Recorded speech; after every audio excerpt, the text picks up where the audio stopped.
Assistant professor suspend किए गए mastermind को 12 सवाल बताए गए थे।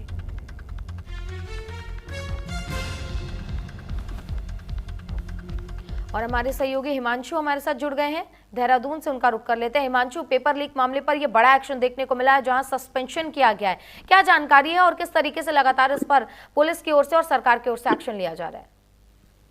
निश्चित रूप से देखिए 21 सितंबर को उत्तराखंड में जो है यूके ट्रिपल एससी का पेपर जो है वो हुआ था और इसके बाद से जो है लगातार इसमें जो पेपर लीक की गोपनीयता है उसका भंग होने का मामला सामने आया। ऐसे में जो है सरकार ने एक्शन मोड में एक्शन लिया है और साफ तौर पर जो असिस्टेंट प्रोफेसर जिसको ये पेपर सबसे पहले भेजे गए थे उसे निलंबित कर दिया गया। इसके साथ ही खालिद और खालिद की बहन इसमें अरेस्ट है। इसके साथ ही हरिद्वार में जो जोनल सेक्टर था उस क्षेत्र का जहां पर ये पेपर हो रहा था उसे भी अब जो है सस्पेंड कर दिया गया।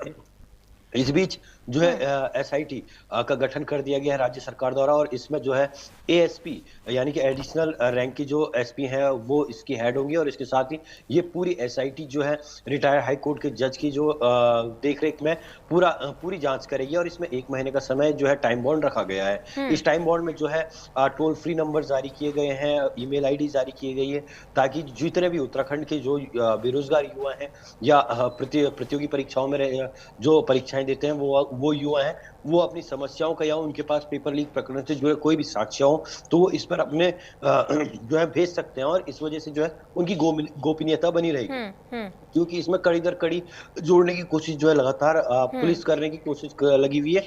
लेकिन अभी तक जो ये सिंडिकेट सामने आया है, पहले ये समझा जा रहा था कि हाकम सिंह इसमें हो सकता है लेकिन अभी तक कहीं पर भी जो है हाकम सिंह का नाम नहीं आया, लेकिन खालिद और खालिद की बहन का नाम जरूर आया है।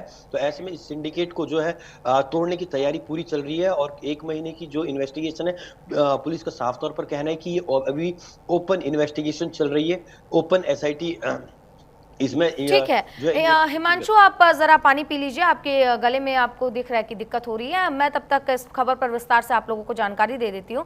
देखिए, मास्टरमाइंड को भी पकड़ा गया है, 3 लोगों की अब तक इस पूरे मामले पर गिरफ्तारी हुई है और सबसे बड़ा सवाल देखिए यूके ट्रिपल एससी जिसको लेकर पेपर लीक का ये पूरा मामला, अब कांग्रेस इसको लेकर प्रखरता के साथ प्रदर्शन करती हुई नजर आएगी। अब पेपर लीक का मामला अन्य राज्यों में भी होता है जिसको लेकर लगातार सवाल उठते हैं कि आखिर सिस्टम में वो कौन व्यक्ति है जो बार बार बच्चों के भविष्य को खराब कर रहा है। जाहिर सी बात है, जो बच्चे इस सालों तैयारी कर रहे हैं, अगर उनके पेपर को लीक कर दिया जाए और उसकी वजह से परीक्षा रद्द हो जाए, जिन बच्चों ने इस परीक्षा को पास किया है वो पूरा रिजल्ट, वो पूरा जो फैसला है वो रद्द कर दिया जाए, तो कहीं ना कहीं सवाल भविष्य को लेकर उठते हैं। कहीं ना कहीं इसका असर उनके मानसिक स्वास्थ्य पर भी, मानसिक स्थिति पर भी पड़ता है। अब लेकिन देखिए, प्रशासन की ओर से और सरकार की ओर से एक्शन लिया जा रहा है। 3 लोगों की अब तक पूरे मामले पर गिरफ्तारी हुई है। अब इनसे पूछताछ की जाएगी कि आखिर इसके पीछे और कौन कौन है। जिस तरीके से हमारे सहयोगी हकम सिंह की बात कर रहे थे, उनका नाम अब तक सामने नहीं आया है, लेकिन लगातार इस पर जांच जारी है। सीएम भी उस पर लगातार नजर बनाए हुए हैं और हिमांशु लगातार हमारे साथ बने हुए हैं। और हिमांशु से एक बार ये जान लेते हैं कि हिमांशु, इस पूरे व्याख्यान पर सीएम धामी की ओर से क्या प्रतिक्रिया है और क्या निर्देश दिए गए हैं? कब तक इस पूरे मामले पर खुलासे के उनके ओर से आसार लगाए जा रहे हैं?